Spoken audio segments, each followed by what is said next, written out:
Well, the project in the shop today is this mini bike. This is a Mega Moto with a 212cc engine.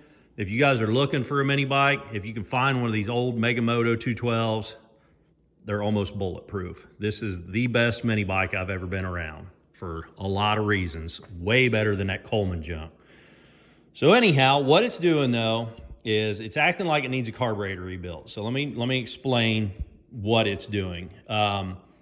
So when I got this thing about 8 years ago, I got it, it was a year or two old, and it ran great. You would flip the choke to the start position, pull start it. Normally on the first or second pull, it'd fire right up. You flip it back to run and you were good. You'd ride it off and on all day, never have to move the choke again. Then after a few years, what happened is you'd have to flip the choke to the start position every time you start it.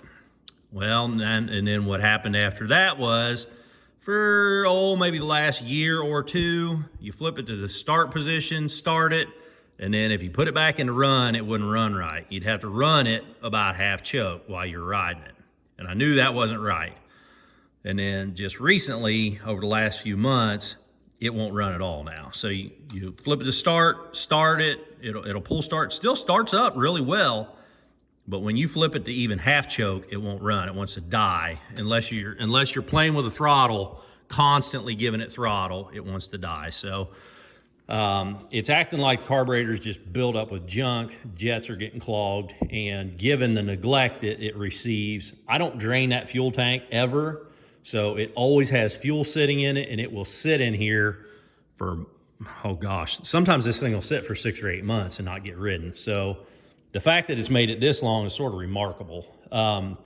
So the plan for today is I hope to not have to buy any parts. Hopefully we can just take the carburetor off using basic wrenches and hand tools.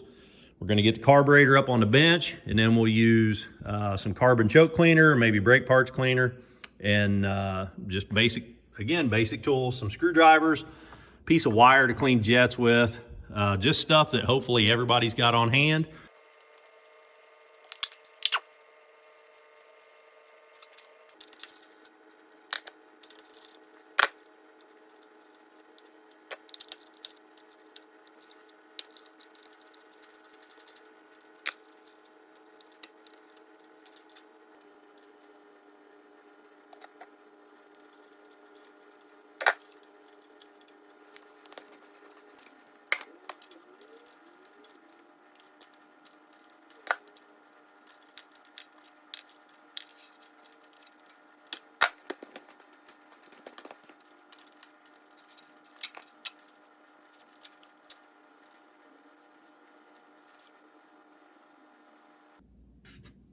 All right, we just got it off the bike, and first thing I noticed is kind of grungy up under here.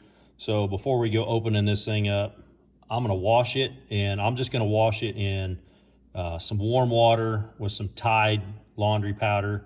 I'll put a link in the description below of the best parts washing solution that there is. Arguably, you can make an argument against it, but I'm gonna go ahead and I'm gonna wash this up before we open it up. There's no sense in getting this grungy stuff in, contaminating everything. But we are gonna just dunk the whole carburetor. Haven't done anything, just pulled it off the bike. We'll go ahead and take that off just because it's gonna fall off. That's that choke actuator. It just pops right off. So we'll take that off, and the rest of the carburetor is going right in the bucket. You could let this soak for a little while, but you don't have to.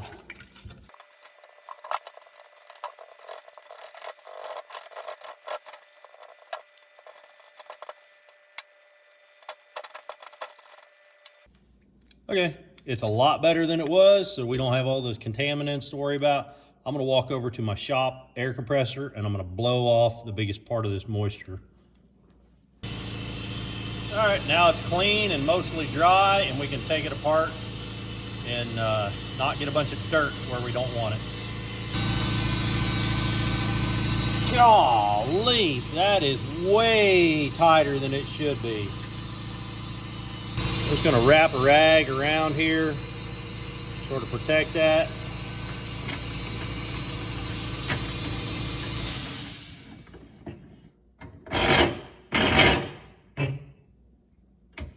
Now that's not tight, but it's holding it from spinning for me. There we go. That is way too tight.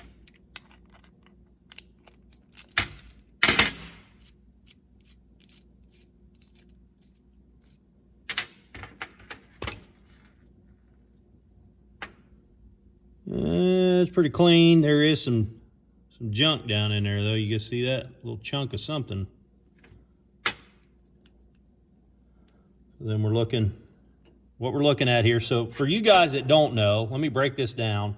This is called the carburetor bowl, and its job is to hold enough fuel that the jets can pick up out of the bowl and run into the combustion cylinder. So also the carburetor bowl collects sediment. So this screw, you may have a different carburetor if you're working on a different bike, a different engine or whatever. This screw is meant to be a drain for the carburetor bowl. So you could periodically, if you've got this screw here, you could periodically remove that screw and drain the carburetor bowl and drain out any dirt that might accumulate in the bottom. So that's not terrible. I don't see a lot of varnish. I mean, that yellow color, if this were a silver bowl, that yellow color would indicate, you know, like a varnish, like a gasoline breakdown. But because this is coated, this is, you know, this yellowish look on both sides. I'm not concerned about that. But there's that, just a little bit of junk in the bottom there. So we're going to wash that. We're going to wash everything in that same wash solution. This is the float. So this is the float that the float regulates. It's supposed to move up and down, and it regulates the amount of fuel coming in. So that fuel line comes from the tank. This carburetor is gravity fed. Most of them are. The line comes in to this spout here. The fuel comes in through this on-off valve, travels internally in a port, and the float then works a valve right here. It's called the needle and seat, or the needle valve. The float works that needle valve to shut off fuel coming into the bowl. So if your bowl is overflowing, if your carburetor's puking fuel while the machine's running or not running, there's something going on to cause that, generally associated with the carburetor float or needle or seat or combination of all. So that's your float. So we're going to take that off as well. That's held on with a pin, a real small pin. Depending on the carburetor model, you may be able to just pull that pin right out by hand like this. Most of them will come out that easy.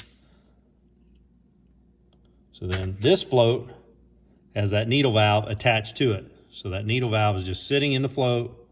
Pay attention to the orientation. When you pull, when you're pulling stuff apart, pay attention. Take pictures, make a video. Everybody's got a cell phone now. Make a video as you're taking it apart. So don't put your float in upside down when you go putting it back together. So this is the needle. Also notice it's got a spring on it. This one has a spring. Most don't, but this one does. And that's what keeps the needle on the float. Yeah, we're just going to leave that on there for now. So that needle sits up in that tube, and the seat for the needle is in there. Some carburetors have a removable seat. It's like a baby O-ring. Most do not. So I'm looking in there. I'm trying to get an angle. I can't tell if this is removable or not. So you want to be careful if you go using compressed air, which we probably will here very soon. We want to be careful that we don't blow that seat out. The thing that we're most concerned with is going to be down in here. And this is going to be the jet. This is the main jet. Sometimes you'll have main jet, a secondary jet, a pilot jet. There's different names for different things. This is going to be the main jet. This is the one that odds are needs cleaned. So to remove these, if you can see down in there, hopefully you can. Generally, they have a slot cut across them where you can take a screwdriver down in there and open it up. Be careful of the screwdriver that you use. Let me give you an example of a bad screwdriver to use. See how the head on that screwdriver is flared? This flare right here is wider than that throat. So Don't cram your screwdriver in there and damage that because it's got threads in there. Don't cram your screwdriver in there. You gotta get just the right screwdriver. You can take a regular old screwdriver to a bench grinder, and that may be what happened here. In fact, I think that's what happened here. See how it doesn't have that wide flare? This may fit down in there better. In fact, it does. So I'm just gonna turn that gently till I can feel it. There we go, we found the slot. Now that jet is brass. A lot of times they're in there really, really tight.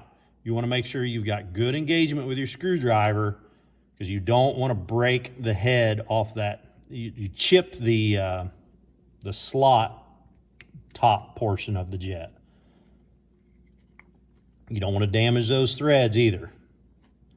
You know, so the side of the screwdriver, you don't want to be cramming no big, massive screwdriver in there and gashing up all those threads as you're trying to unscrew that thing out of there.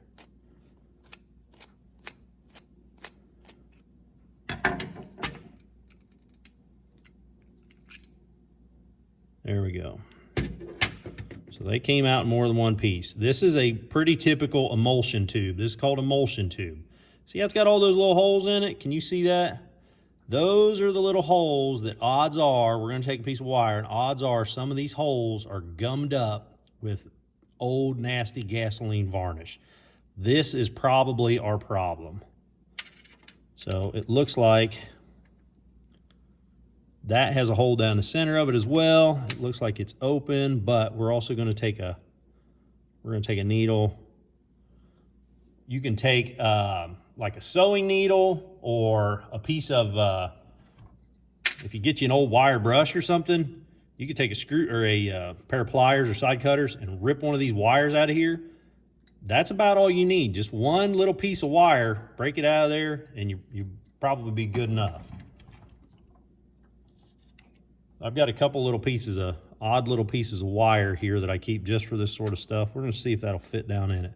If it won't fit, be very careful. You don't want to, you could enlarge the opening and you don't want to do that. That'd be essentially drilling out your jet, and you don't want to change the jet. You don't want to change the diameter of that hole.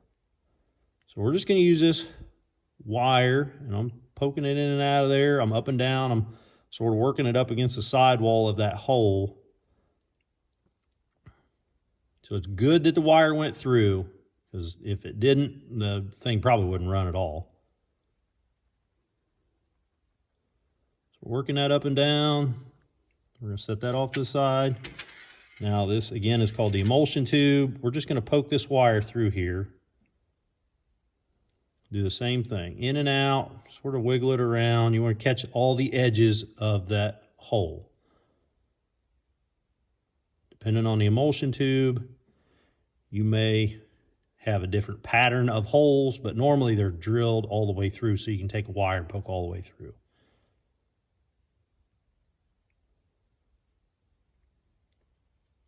So far, I've been able to poke all the way through. That's kind of good. That means it's not. Now, I can feel some resistance, though. So, I mean, there is some junk. I can tell just from the feel of it that there's some junk built up on these holes. So this is our problem. This is why the engine won't run right.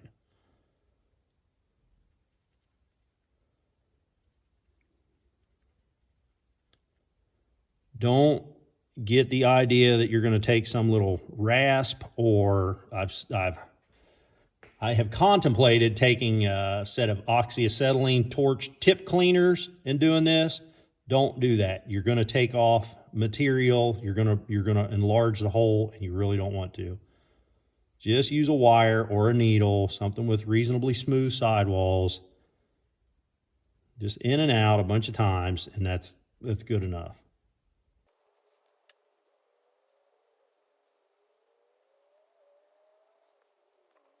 I'm getting a little bit larger diameter piece of wire. This was that first piece of wire I tried to shove through there. It wouldn't work. We're going to use that to run all the way up through the tube, though. Okay, so I feel really good that that just fixed the problem that we're having. But what I'm going to do now, rather than going back into the parts cleaner, I'm not going to do that. You could, but what's a little easier and quicker, and time is always of the essence. Carbon choke cleaner, you're going to want your straw with this. Safety glasses are a must. If you haven't been wearing them yet, put them on right now. So now, carbon choke cleaner or brake parts cleaner. With a caveat, brake parts cleaner might be a little more harsh than carbon choke cleaner, but not much, because odds are the stuff that you're going to get is all going to have acetone as sort of the active ingredient. So now what I'm going to do is I'm going to stick this straw in every little orifice, and I'm going to blow through, and it doesn't matter where it goes. I just want to make sure that it's going somewhere, because you don't have to know that this hole is drilled and milled and machined with a port on the inside exactly at, you know, certain diameter or whatever. You just need to make sure when you stick that straw in this hole that it squirts out somewhere. See how it's squirting out down there at the bottom? That's great. So I'm going to put it up in here. It should squirt all the way through the throat of the thing. There we go. It's coming out through there. Just make sure it comes out somewhere. And again, be careful that this hole is where the seat is. If you've got a removable seat, you don't want to blow that seat out. So be careful about that.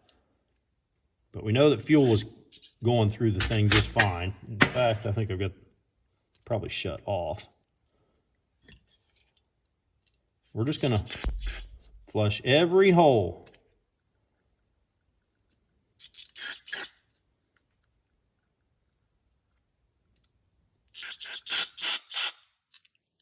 Just make sure it comes out somewhere. That way you know all your channels and ports are open and flowing.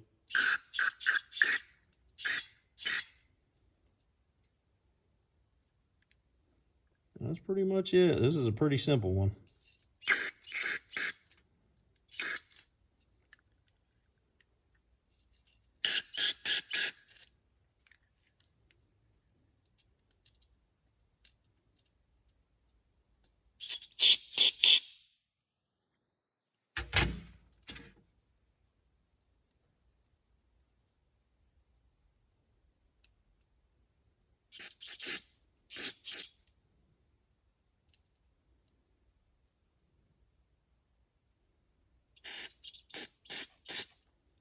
I'm watching, and maybe it's coming across camera, maybe it's not. I'm going to spray through there, and I'm watching it squirt out of all those little holes that we just cleaned.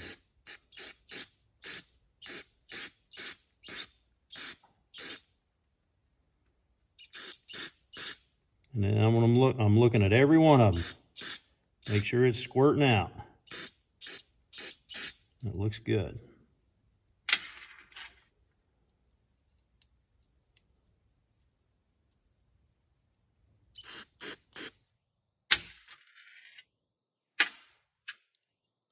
And rather than going back into parts wash, we're just gonna, because there's very little in there, that's good enough for that. And we can look down in there and see it's nice and clean.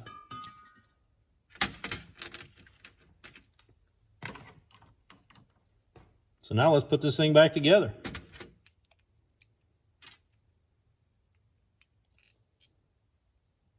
Which way was up?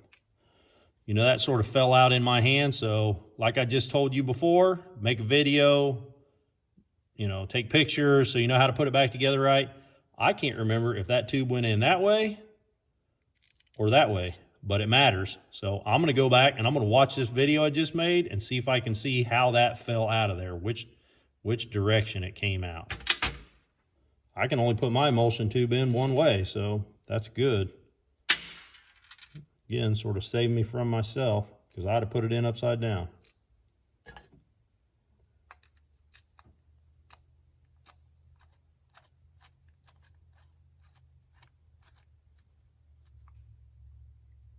We want to snug it up. We don't want it overly tight. I want it good and snug, but not too tight. Because I might have to take this thing apart again one day. Okay. Now I'm going to take a clean rag and I'm just going to wipe the tip of this needle Make sure we don't have any piece of dirt stuck on there or anything.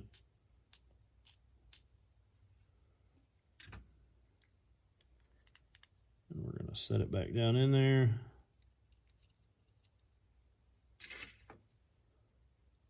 There's our pin.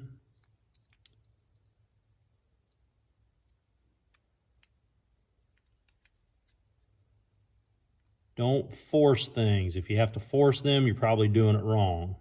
So everything should go back together very well. If it doesn't, you're probably doing something wrong. Watch the orientation of your bowl.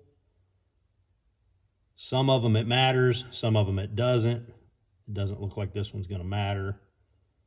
But we do want to keep in mind, if we ever want to drain it, we want the drain to be accessible. So think about how this thing bolts back up on the engine.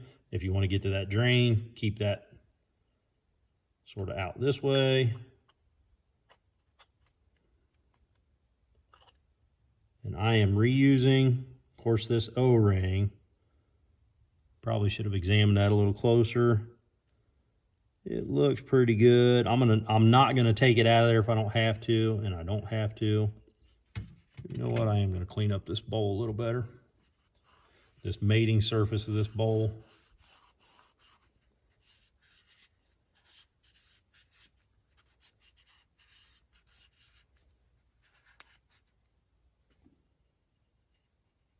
It still feels a little rough. Take a piece of sandpaper and just knock the junk off of the edge.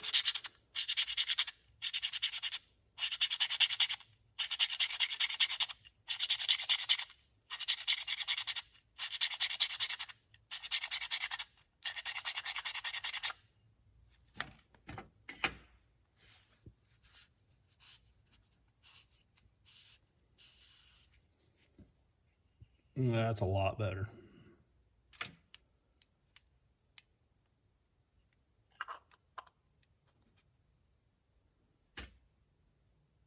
Make sure you're not introducing dirt on the end of your bolt too.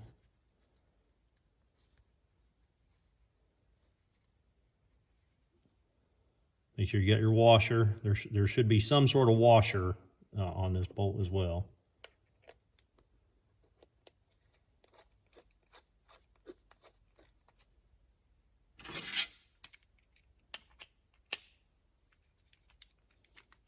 Snug, but not tight. That was way too tight before. So whoever did that from the factory, or if anybody was in this thing, put it on way too tight.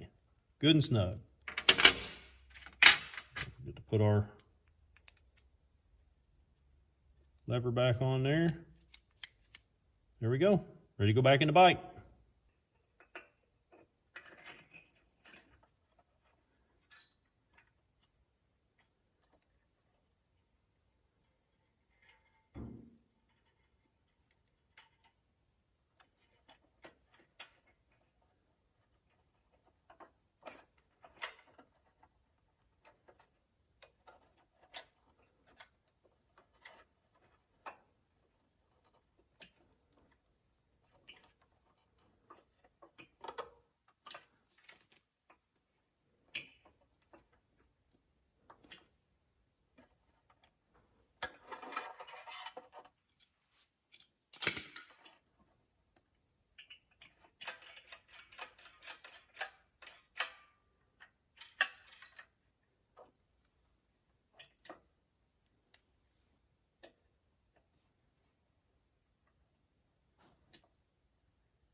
I'm gonna take this opportunity to clean this pre-filter.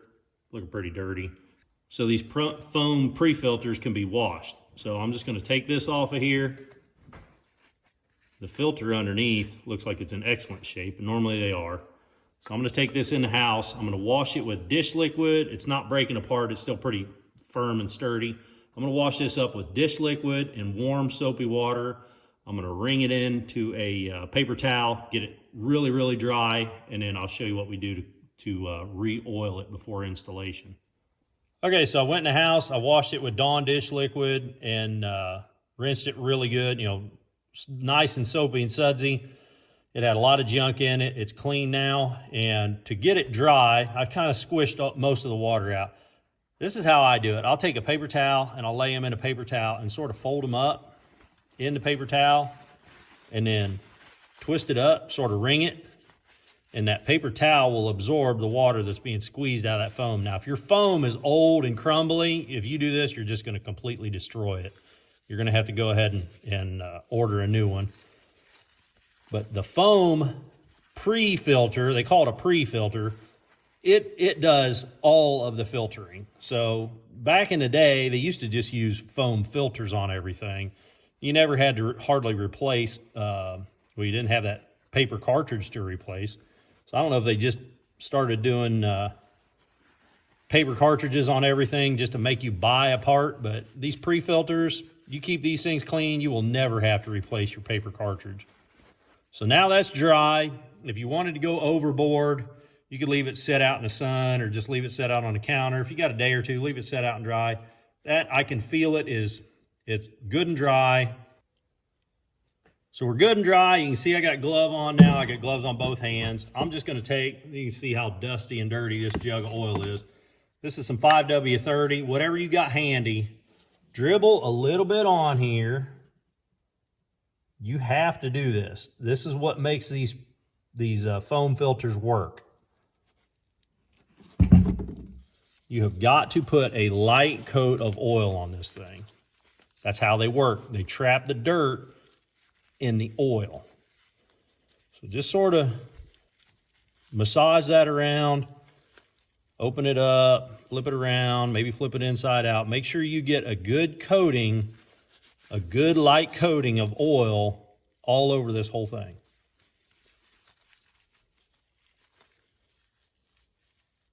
And then wring it out. So squeeze that and see if you can get any drops of oil out. If you can, great. Get all that extra oil out. You see a little bit came off there. So now we're in good shape. Now we're ready to install that back on the bike. So we're just going to slip that back on. Sort of tuck the edges up under there. Nice and tidy, just like it was. We don't want any paper filter exposed if we can help it. There we go, just like that.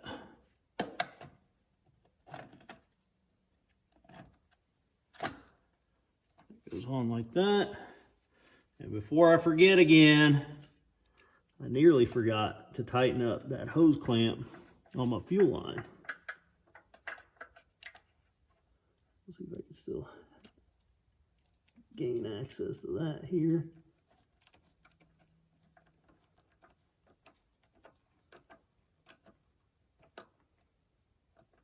And again, snug but not overly tight. So there we go. We're in good shape there. Better tighten these up before I forget again. Same thing, snug but not overly tight.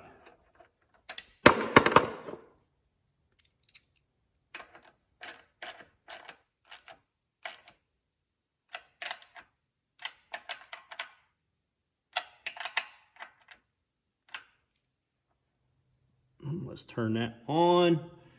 When we open that valve, that's going to now allow fuel to go into the carburetor. We want to make sure that needle isn't stuck open.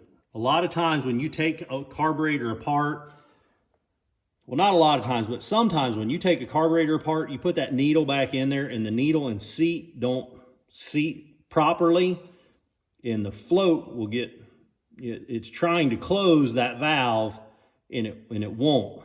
if the needle is not going into the seat properly, fuel will overflow your carburetor. So if you take one apart and it starts overflowing immediately, take something hard and tap around on the bowl of the carburetor, the body of the carburetor. Just get some vibration going, and a lot of times that'll be enough that seat or that needle seats properly, and it will work properly from there on after. I have had that happen before. Snug, but not overly tight. Okay, I'm cleaning up my tools. We'll see if this thing runs. Okay, well, we know it's gonna run because, you know, it ran before. We didn't do anything crazy. It should run really good now, though. So, let's see, we're in the start position, fuel is on, ignition's on.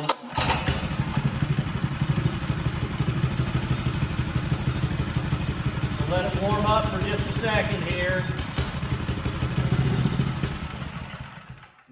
That's not great. We'll let it warm up just a second longer. This thing always has been sort of cold-blooded. You have to let it run on choke for a little bit. Sometimes you have to sort of ride it for just a second on choke, and then it, you know, it just takes it a minute or two to warm up.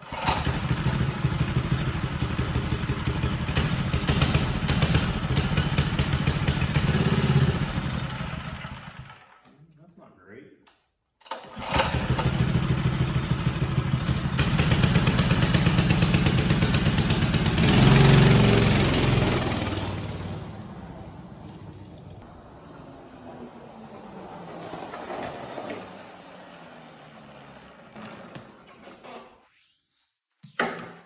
Fail. Well, after that test run, the thing was running just the exact same that it had been, so still not right.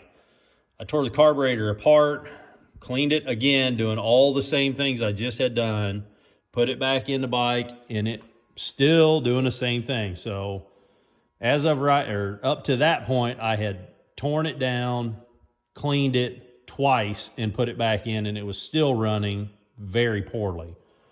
So tonight, I sent the carburetor home with my nephew, who has a sonic cleaner. He's been working on a lot of small engines recently. He has one of those sonic cleaners that has heat. He uses, I think he said he uses Purple Power, some Dawn Dish liquid, and some water is his cleaning solution.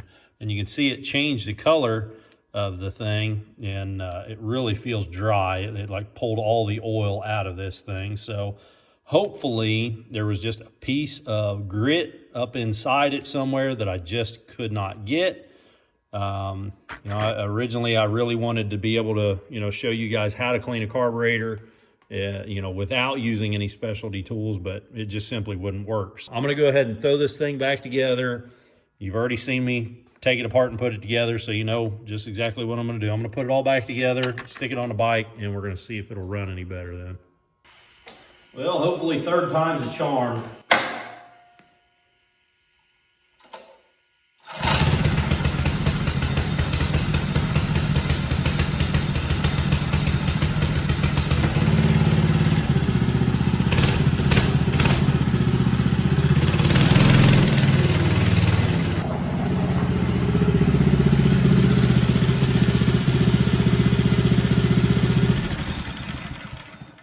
That was it. It's running great. So there was some piece of dirt up inside that carburetor that ultrasonic cleaner was able to get out, and I just simply couldn't. Like I say, I cleaned that carburetor twice, and you know, it looked great to me, but putting in that ultrasonic cleaner, that's what did it. I hope I helped you with this one, guys. If I did, click that thumbs up button. If you want to see me working on all kinds of junk out here in the shop, click subscribe. Till next time, keep on tinkering.